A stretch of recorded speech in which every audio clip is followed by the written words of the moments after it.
Afandi yarangije neza neza.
Sageze ahangaha kuko kweri ndakomeje amagarara ahangaha kugeza ryari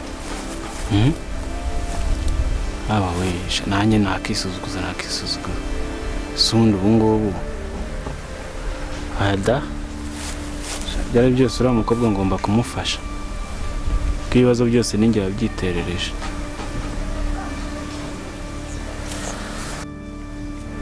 ya Zuba naryo ndabona jeda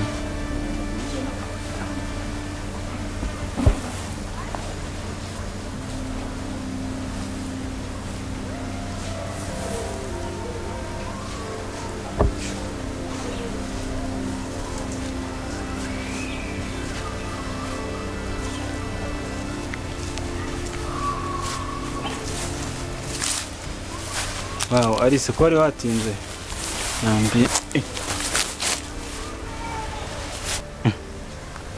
Nuse kuri kunsunika niwe naje kureba niwe nategereje kuva kare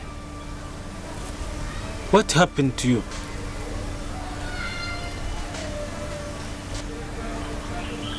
Please come on Sibyo Ari Winkoraho Igirayo Amasaha yose mpagaze ahangaha niwe nari naje kureba Wamaze Kuki basi utabona umutima mwiza wanjye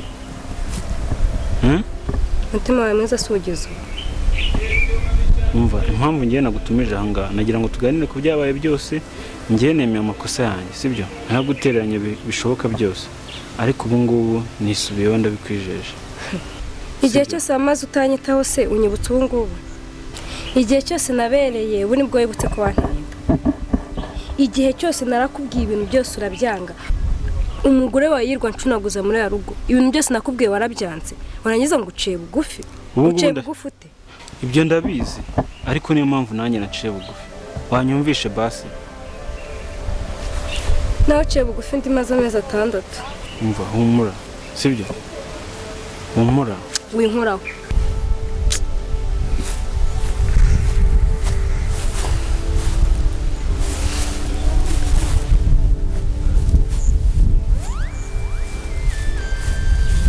Kuki udashobora kunyumva umwanya mpagaze ahangaha ngo utegereje Njyewe ngize ikigoryi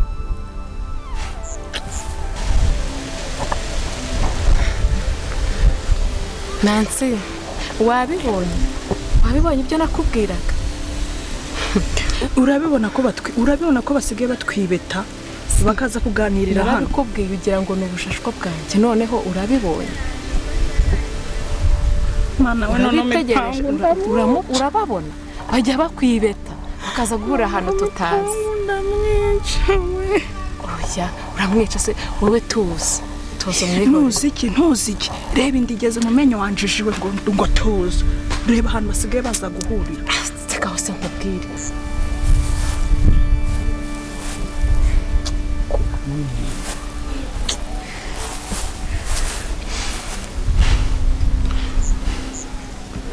kwikundeba nta kintu uvuga se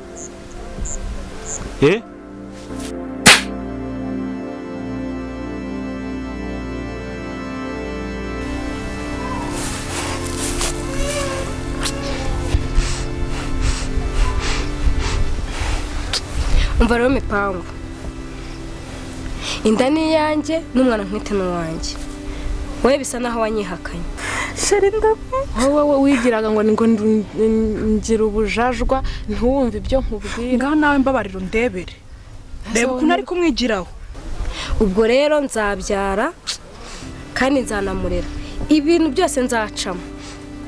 Kugeza ubu ngubu nta bufasha bwawe nkikeneye, kandi nindamuka mbyaye n'uyu mwana nta nubwo uzigera umubona mu maso mu buzima bwawe. Alice, please Nyuma ntongere kunkurikira.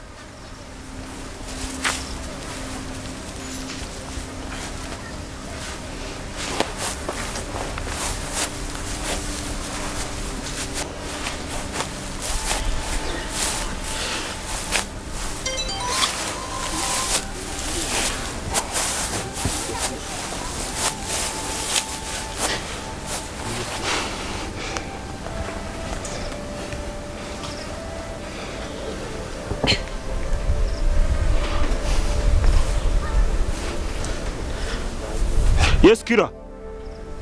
Umva ndagushaka kanya duhurira ahandi. Ese naguhibuka mani handi muri go byore. Sawa.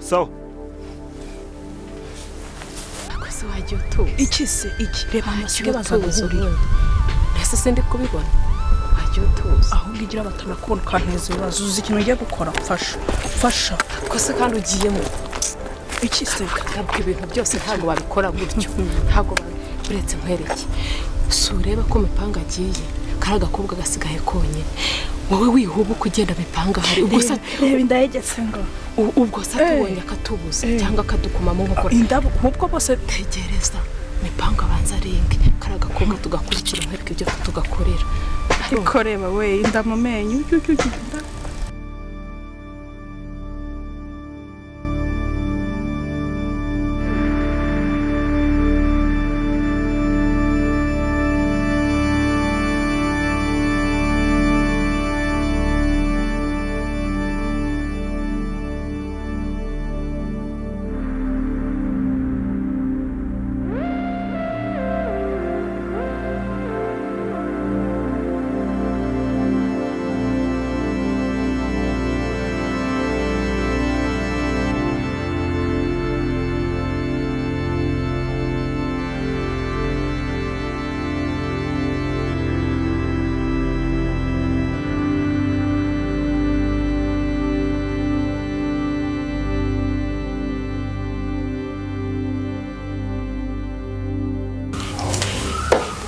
Hano urakangutse muri hangana ibyo ni ibiki ufite oya no umuti narengeye kugutera ibi ndeba ni ibiki bise ibi ni umuti muganga yampaye najyaga nkoresha yeba we reka ndebe se mwana we reka ndebe uwo muti mwamvurishaga umuti se umuti nguyu ndebe reka ndebe nguyu nyine muganga yarambwiye ngo nzajye nyine ngo nkugutera uzajya ukorohereza reka ndebe neza hano se none se mwana we ko ndeba umeze nk'usinziriza oya nagurena oya niba ntari kubisoma neza ariko ndareba umeze nk'umuti usinziriza none se mwana we oya nagusinziriza uyu muti niwo musanzwe mu ntera uyu muti niwo dusanzwe tugutera yo iki gihe cyose maze nsinziriye ni imiti mwantera gatuma gasinzira oya ntabwo uyu nguyu usinziriza uri kubisoma nabi nabibonye urabizi ndagukunda ntabwo reka mbirebe neza ariko ndabona ari ntabwo nabikora ibi ni bimwe bita feneriga oya ibi miti irasinziriza ndabibona oya nawe uhawe na muganga niwe twajyaga dukoresha nake uyu muti mwana we uyu muti ndabona ari usinziriza nubwo maze iminsi nsinziriye ariko ndi gushishoza nkabona ni rusinziriza. karibu kutinjira ngaho zana mbe nkubitse Oya mwana. wakongera ukabusinziye ukaburuhuka injira mubyeyi nuko Imana ishimwe wakangutse ryari yakangutse ryari iyo mwa bwagikanguka nta gihe kinini gishize nuko urabona ko kwihangana bijye bigira umumaro cyane mubyeyi uri mu buzima busanzwe ndi umuganga ntuyihagura ahangaha ubwo rero uko ntashye mba kunyura hano kugira ngo ndebe uko umeze ndebe ibisabwa kuva igihe cyose umaze usinziriye nyine no kuvuga ngo sinigeze ngeri wanjye ntabanje guca ahangaha nimwe mwanyitayeho. yego Imana ijye ibaha umugisha. Yambaye hafi rwose n'umwana wanjye yambaye hafi. nawe yarakoze kwihangana imiti ni mwebwe mwayimuhaye ngo ajye ayintera. imiti iyi miti wayikuye he nyine iyo miti wa mukobwa mwazanye hano niwe wayihaye. umukobwa se wuri wa mukobwa wigeze kuzana nawe hano niwe wayiguhaye ubu se yarayiguhaye ngo ujye uyimuha mu kanwa mu nshinge muke yayimpaye nyine ngo njye nyimutera uyimutera mu nshinge se uzi gutera inshinge uri umuganga inshinge ubundi ziterwa n'abantu bize ubuganga wowe wamuteraga he wamuteraga gute ubwo ngubwo komero karagwira umukobwa se buriya ariko mbyumva neza niko izo nshinge ziri wamuteraga ziri hehe zizana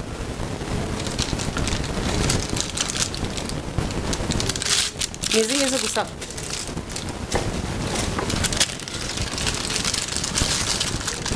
zizane zose ntabwo uri kumva ibyo mvuga ubwo ibintu wowe wakoraga urabizi nta zindi zisigaye nta zindi ibi bintu kuki bimaranye igihe cyose kingana kuriya utabimbwira kandi nyura hano buri mugoroba ubu ibintu wakoreraga uyu murwayi urabizi nyine ko ari buriya wazimpaye.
Uyangane. Maze iminsi mbona uri kunyishyuza cyane. Ndayakeneye rwose boss. Ariko se ari njye nawe ninde mukoresha? Niwe boss nanone niweho kabisa. Kutukira igitutu ngiye uri kunyishyuza cyane. Ega mba nyine na ka avance ko kugura fege. Avance ni ukuntegeka njyewe. N'ikindi gihe ntuzongere. Ntabwo bizongera boss. Yahangane rwose. Urabizi ko akazi katarangiye. Ariko mabosha mpamagaye ambwira ko Miruho yarangije kumwirangiriza. Urumva? Twebwe ikintu tugiye gukora. Urumva? Ni ukujyana tugacekinga ko umurambo byarangiye. Natwe ugahita batwishyura rare zacu. Sibyo? Ibyo biroroshye. Urabyumva? Ikindi gihe ntuzongera. Okay twagiye. Akose boss nawe ugire kariko. Umuntu ari kukubwira ngo akeneye na avance ngo twagiye. Wamaye basi make ya basi nkabanyahereza. Mbabarira rwose. Ubungubu umuntu yagenda koko mana yanjye. Umuntu ahora akora nta n'icumi yari yabona. Ibintu byanshijeho mbigurisha nabuze agafege nabuze iki. Gusa nanone niba akazi katari karangira. Kamve mu bugoryi reka ambwiye ko karahita karangira.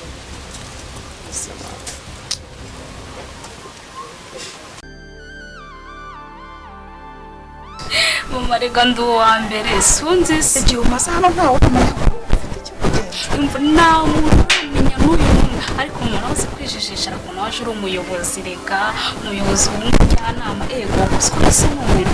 Mba ndashaka ko iyi nzu iba iyawe. Mama ino nzu izaba iyanjye. Ugomba kubiharanira ikaba iyawe. Ino nzu izaba iyanjye.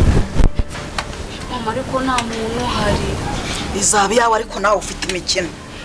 Mwese mama ariko nta mikino mfite. Gaje arakidegembye hano mu Miruho. Urumva se izaba iyawe gute ufite imikino imeze gutya?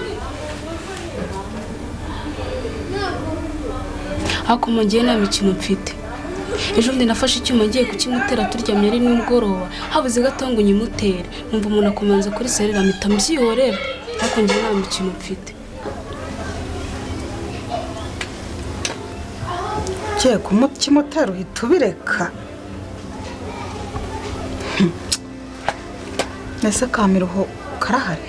Yego Miruho harahari. Genda umubwira aze hano. Nta kibazo. Umushaka.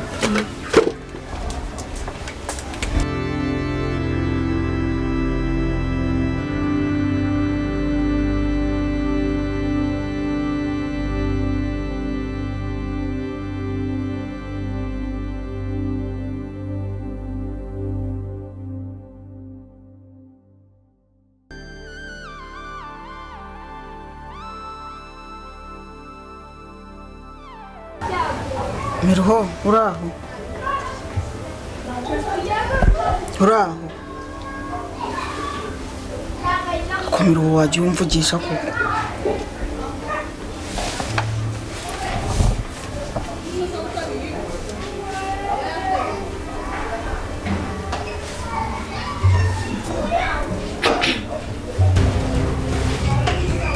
Miruho wabaye iki?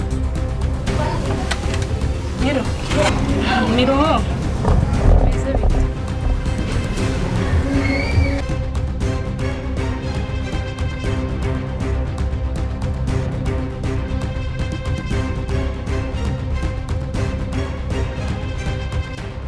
Nese Miruho.